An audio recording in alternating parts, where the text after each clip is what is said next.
बोलिए श्याम रामचंद्र की जय, पवन सुत हनुमान की जय, श्री अम्बे मात की जय, श्री सतगुरु महाराज की जय। हर हर महादेव। राजा राम राम राम सीता राम राम राम, राजा राम राम राम सीता राम राम राम, राजा राम राम राम सीता राम राम राम, राजा राम राम राम सीता राम राम राम, राजा राम राम राम सीता राम राम राम, राजा राम राम राम सीता राम राम राम, राजा राम राम राम सीता राम राम राम, राजा राम राम राम सीता राम राम राम, राजा राम राम राम सीता राम राम राम, राजा राम राम राम सीता राम राम राम, राजा राम राम राम सीता राम राम राम, राजा राम राम राम सीता राम राम राम, राजा राम राम राम सीता राम राम राम, राजा राम राम राम। बोलिए श्याम रामचंद्र की जय, पवन पुत्र हनुमान की जय, श्री अम्बे मात की जय, श्री सतगुरु महाराज की जय। हर हर महादेव। श्री राम जय जय राम, श्री राम जय जय राम। भगवान शंकर के आशीर्वाद से, प्रभु श्री राम जी के कृपा से, देवी माँ के आशीर्वाद से, सदगुरु के कृपा से, श्री भक्तमाल कथा भाग 156 श्री अनंतानंद जी और उनकी शिष्य परंपरा में से आप श्री योगानंद जी की कुछ संक्षिप्त कथा है। यहाँ पे आप लोग ध्यान दे करके सुनिए। ये हमारे संतों की कुछ संक्षिप्त कथाएं हैं, आप लोग भी ध्यान देकर सुनिए। श्री योगानंद जी परम वैष्णव संत और श्री राम भक्त। श्री योगानंद जी के गृहस्थ आश्रम का नाम श्री यज्ञेशदत्त था। उनके पिता श्री मणिशंकर जी परम यशस्वी वैदिक ब्राह्मण और भगवान सूर्य के भक्त थे। भगवान सूर्यदेव के वरदान से गुजरात प्रांत में सिद्धपुर में आपका जन्म वैशाख कृष्ण संवत 1457 विश्व को हुआ।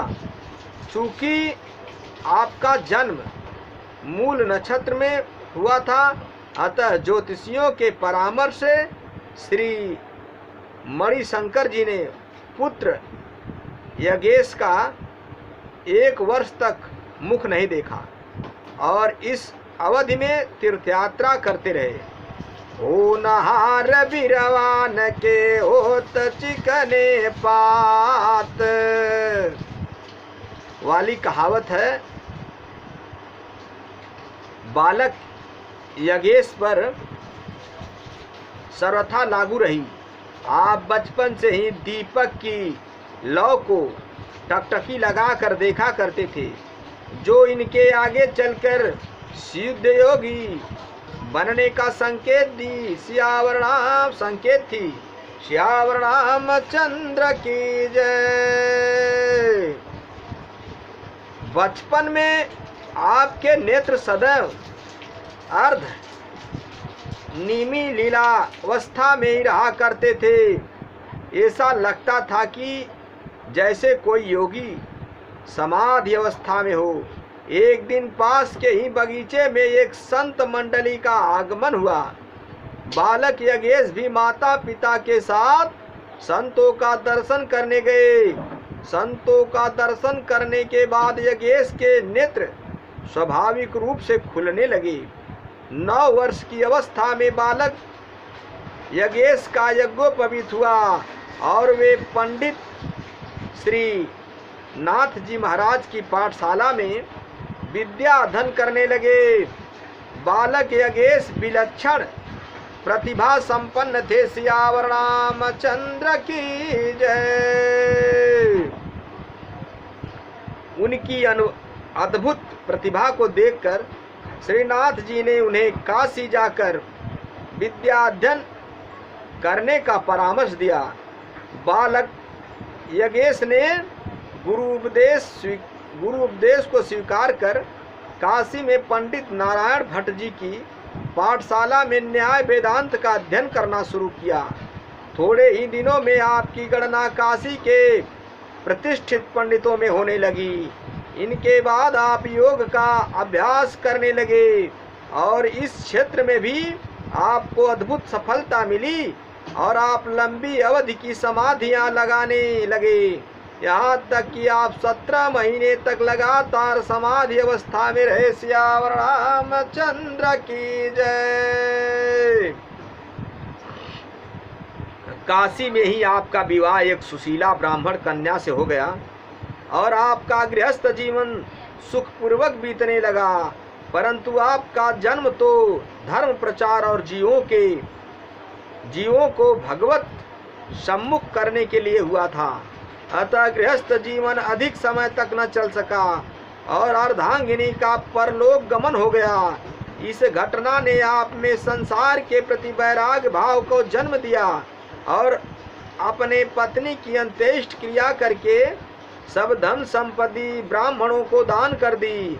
अकिंचन रूप में आप भगवान विश्वनाथ जी के दर्शन करने गए। सियावर रामचंद्र की जय। और वहीं आपको प्रेरणा हुई कि इसे विधि का विधान मानकर स्वीकार करो और स्वामी रामानंदाचार्य जी महाराज की शरण ग्रहण करो।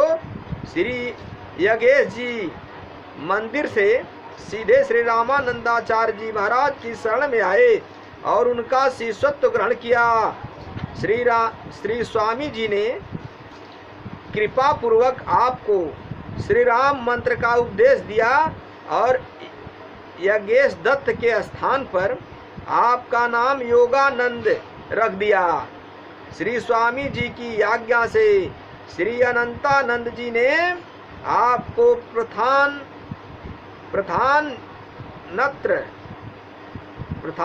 पर आनंद भाष्य को बोध कराया। सियावर रामचंद्र की जय।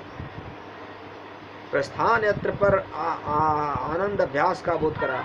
श्री योगानंद जी महाराज भगवान श्री राघवेंद्र सरकार के अनन्य भक्त थे। श्री रामानंदाचार्य की दिग्विजय यात्रा के समय आप ठाकुर जी का सिंहासन अपने सिर पर रखकर स्वामी जी की पालकी के आगे आगे उल्टे पैरों चलते थे। श्री जगन्नाथ धाम के चंदन तालाब का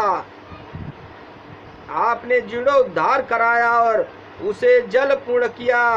जीवन के अंतिम समय में आपने गंगा सागर संगम पर निवास करते हुए भक्ति प्रचार का कार्य किया।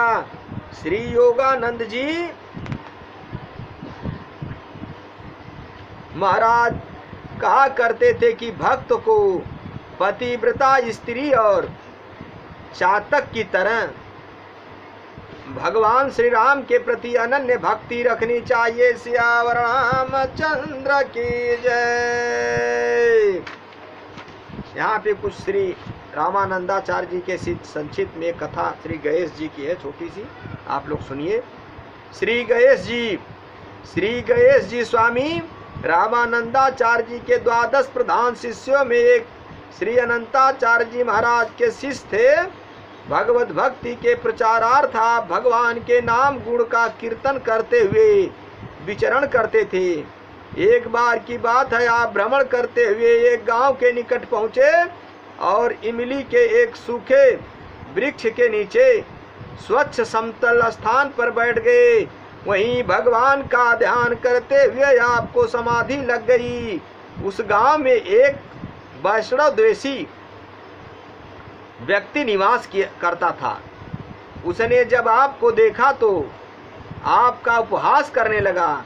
वह उधर से जाने वाले लोगों से कहता, भाइयों देखो ये एक सिद्ध महात्मा बैठे हैं, ये तब तक यहाँ से नहीं उठेंगे जब तक यह सूखा पेड़ हरा नहीं हो जाएगा।